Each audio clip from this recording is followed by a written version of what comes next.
अब उत्तर प्रदेश से सामने आ रही तस्वीरें बताती हैं कि यमुना का रौद्र रूप देखने को मिल रहा है। इसी में आगरा की भी बात करते हैं। यहाँ यमुना का जलस्तर लगातार बढ़ रहा है। दिल्ली के ओखला बैराज और मथुरा के गोकुल बैराज से पानी छोड़े जाने के बाद यमुना में जबरदस्त उफान देखा गया। ताजमहल के पीछे दशहरा घाट की सीढ़ियां पानी में डूब गई। वहीं ताजमहल के पीछे बना पार्क भी जलमग्न हो गया। यमुना में बढ़ते जलस्तर के बाद आगरा प्रशासन और पुलिस पूरी तरह से अलर्ट मोड पर है। बाढ़ जैसी स्थिति से निपटने के लिए सारी तैयारी कर ली गई है। और देखिए ये तस्वीर आगरा की है, ताजमहल जहां पर तादाद में पर्यटक भी घूमने आते हैं। इसीलिए प्रशासन की तमाम लोगों से भी अपील है, यहां आने वालों से भी, कि इस वक्त आपको सावधानी बरतनी होगी। लगातार हो रही बारिश के बाद आगरा में यमुना का जल स्तर लगातार बढ़ता जा रहा है। दिल्ली के ओखला बैराज से 55,000 और मथुरा के गोकुल बैराज से 97,000 क्यूसेक पानी छोड़े जाने के बाद अब यमुना फुल शबाब पर है। आलम यह है कि पूरी तरह से यमुना भर चुकी है और प्रशासन ने लोगों को चेतावनी दी है। तस्वीर आपको दिखा रहे हैं, ताजमहल के ठीक पीछे की ये तस्वीर है जहां से ये यमुना बहती थी। लेकिन अब यहाँ पर लगातार जो बारिश हो रही है और जो गोकुल और ओखला बैराज से पानी छोड़ा गया, उसके बाद से यमुना पूरी तरह से फुल है और शबाब पर बहती नजर आ रही है। इस समय यमुना नदी का जलस्तर 496.1 तक पहुंच गया है, जो कि खतरे की चेतावनी को पार कर चुका है। तो यूपी के मेरठ की भी बात करेंगे, जहां पर गंगा अपने शबाब पर है। मीरपुर खादर गांव में बाढ़ के बाद 2000 एकड़ से ज्यादा की खेती को नुकसान पहुंच गया है। कटान होने के बाद गांव वाले अपने खाली कर रहे हैं, घरों को खाली कर रहे हैं और घरों के सामान को सुरक्षित जगहों पर पहुंचा रहे हैं। क्योंकि तस्वीरें ऐसी सामने आ रही हैं कि लोगों का यहां से सुरक्षित जगहों पर जाना ही बेहतर है। मेरठ में भी गंगा के शबाब पर होने से लोगों की मुश्किलें बढ़ती हुई नजर आ रही हैं। और जैसा कि मेरी सहयोगी लवीना ने भी बताया कि आगरा के बाद में आप मेरठ की भी तस्वीरें देखिए, किस तरीके से जलस्तर बढ़ा हुआ है और लोगों की मुश्किलें बढ़ रही हैं। खासतौर पे निचले इलाके में बसे लोगों का लगातार यहां से पलायन जारी है। सुरक्षित स्थानों पर ये पलायन कर रहे हैं, अपने घरों के सामान को भी सुरक्षित जगहों पर पहुंचा रहे हैं। इधर क्षेत्र की तो मेरठ का जो परिक्षेत्र खादर क्षेत्र है, खरकाली गांव है, मीरपुर गांव है, जहां पर आप देख सकते हैं जो गांव के लोग हैं उनको अपना पूरा घर खाली करना पड़ रहा है। एक एक ईंट, एक एक पाई जोड़कर ये छत बनाई गई थी, जिसको आज ये लोग खुद अपने हाथों से अपनी छत को उजाड़ने पर मजबूर हैं। और कारण क्या है कि कारण आप देख सकते हैं, जो बुजुर्ग हैं इन्होंने अपनी जो ईंटें हैं अपने हाथ से लगाई थी और आज उन्हीं ईंटों को उपाड़कर अपनी टोली भरकर यहाँ से पलायन करने को मजबूर हैं। पूरा गाँव खाली हो चुका है। जहाँ तक आप देखते हैं सामने वाला घर है ये पूरा खाली हो चुका है। बच्चे खड़े हैं, रात होने वाली है, छत है नहीं, जाएंगे तो जाएंगे कहाँ।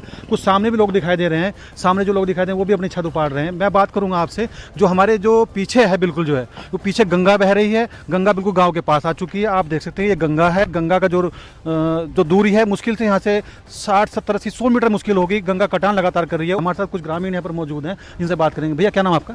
मेरा जी अनुज कुमार सर। भैया घर खाली करने पड़ रहे हैं? घर जी ये अब से 50 साल पहले हमारे बड़े बुजुर्गों ने गांव बसाया था। बड़ी मेहनत से, बड़ी पाई जोड़ के आप देख पा रहे हैं कि जैसे कच्ची पक्की छतें बनाई थी, आज हम अपने हाथों से हमारे गांव वालों को उजाड़ना पड़ रहा है, अपनी छत उखाड़नी पड़ रही है। और कोई भी अभी तक प्रशासन की कोई ऐसी मदद कुछ इस तरीके नहीं। अब रात होने वाली है, बच्चे छोटे छोटे हैं, कहाँ जाएँ, ऊपर से बरसात हो रही है, कोई तिरपाल नहीं, कोई छत नहीं। अब बड़ी मुश्किल से जैसे तैसे तो 3 पीढ़ियों तक यहाँ तक पहुँचे थे, कच्ची छतों तक। अब ये अपने हाथों से उजाड़नी पड़ रही है। अब इसके बाद आगे कोई ऐसा आश्रय हमारे कितने लोग होंगे यहाँ पे? ये जी पूरा गांव है, आप देख पा। कितने परिवार होंगे फिर भी लगभग? ये लगभग होंगे जी 57 परिवार। हमने लिस्ट बनाई थी। सबको खाली करना पड़ रहा है? सबको खाली करना पड़ रहा है। तो मकान बनाया था अपना से, अब खाली करना पड़ रहा है? हाँ जी, हाँ जी। बाबा हमारे साथ कुछ लोग मौजूद हैं आपसे। बाबा क्या नाम आपका? देवेंद्र। मकान खाली करने पड़ रहे हैं क्या? हाँ जी, क्या करें, मजबूरी है मतलब कहने का। परेशान है पब्लिक, रात को नींद नहीं आती, इसी दहशत में जी रहे कद क्या हो जाए। गंगा के बिल्कुल पास में चलिए। बिल्कुल ला लीजिए, रात को नींद भी नहीं आती हमें। तो मैं और मेरी सहयोगी आप तक पहुंचा रहे हैं कि आखिर देश भर में हालात कितने ज्यादा बद से बदतर आसमानी आफत की वजह से हो चुके हैं। मेरठ के परिक्षेत्र खादर क्षेत्र के मीरपुर गांव में हम खड़े हैं, जहां पर जो लोग हैं, ये घर है, इस घर को इन्होंने बनाया था, इनके पूर्वजों ने बनाया होगा और इस घर को आज छोड़कर जाना पड़ रहा है। कारण है कि गंगा इनके गांव के बिल्कुल पास आ गई है, गंगा कटान कर रही है। और यहाँ पर कुछ महिलाएं मौजूद हैं। अम्मा क्या नाम आपका? राधा। ये क्यों कर रहे हैं आप? हमारे गांव में गंगा जी आ रही है। तो फिर गेहूँ ले जा रहे हैं काट के। कहाँ ले जाओ? अब कहीं तो ले जाएंगे जहाँ सरकार देगी जगह था। तो कितना बड़ा घर था ये? ये तो कम से कम 400 गज का। कितने लोग रहते थे यहाँ? यहाँ 20 सदस्य। 20 सदस्य रहते थे। अब कहाँ जाएंगे? अब कोई पता नहीं। कुछ पता नहीं। बच्चे भी हैं? हाँ। कुछ प्रशासन के लोगों को आश्वासन दिया, बताया कुछ बड़े लोगों ने कहाँ जाएंगे? ना, कुछ नहीं बताया। तो क्या क्या चीज नष्ट हो गई? पूरा घर खत्म कर दिया आपने? पूरा घर ही खत्म होगा। तो इस वक्त अलग अलग जिलों की हम तस्वीरें आपको दिखा रहे हैं, या फिर ये कहा जाए कि समूचे उत्तर प्रदेश का इस वक्त यही हाल दिखाई दे रहा है। उत्तर प्रदेश के नोएडा में भी कुछ इसी तरह की तस्वीरें सामने आई है। वहां पर लोगों की परेशानी इस बाढ़ बारिश ने कैसे बढ़ाई है, अब वो भी जरा आप देखिए।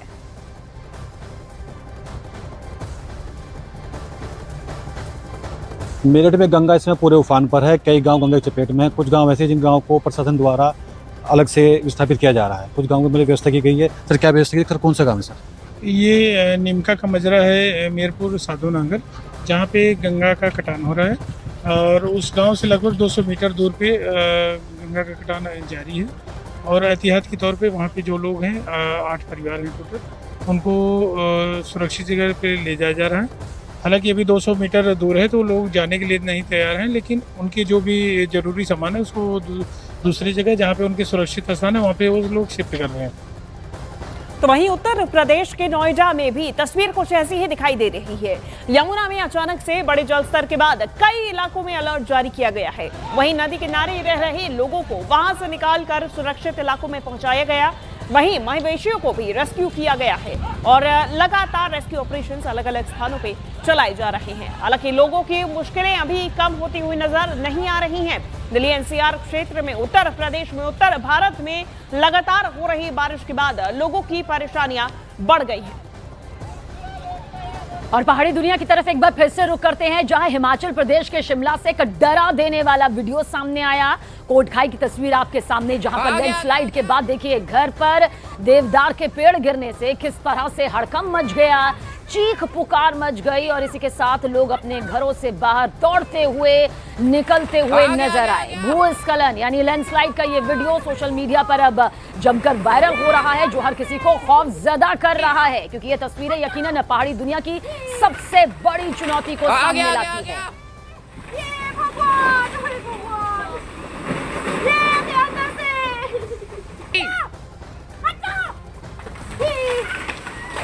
आ गया। तो मैदानी इलाकों में लगातार अगर हालात खराब हो रहे हैं बाढ़ से, तो पहाड़ी इलाकों में लैंडस्लाइड का खतरा लगातार बना हुआ है। कई लोग जख्मी भी यहां पर हुए हैं। 5 लोगों के मारे जाने की भी खबर यहां पर मिल रही है। बहुत दुखद खबर है हिमाचल से, जहां पर जनहानि भी हो चुकी है और एक बार फिर से यही कारण सामने आया, लैंडस्लाइड, जिसकी वजह से हालात बिगड़ने लगे हैं। कई लोग जख्मी हुए हैं। 5 लोगों के मारे जाने की इस वक्त वहां से खबर मिल रही है। तो अभी नुकसान का आंकलन हम कर रहे हैं। बहुत ज़्यादा नुकसान पिछले रात की बारिश से है और आज भी बारिश है, तो निश्चित रूप से नुकसान का आंकड़ा बहुत बड़ा हो सकता है और 5 लोगों की मृत्यु की समाचार है। हम पूरी स्थिति पर हमारी सरकार नज़र बनाए रखी है। लोगों ने वहाँ जाकर के देखा है, स्वयं जाकर के देखा है और जो झेल करके आए उनका वीडियो सुनिए आप।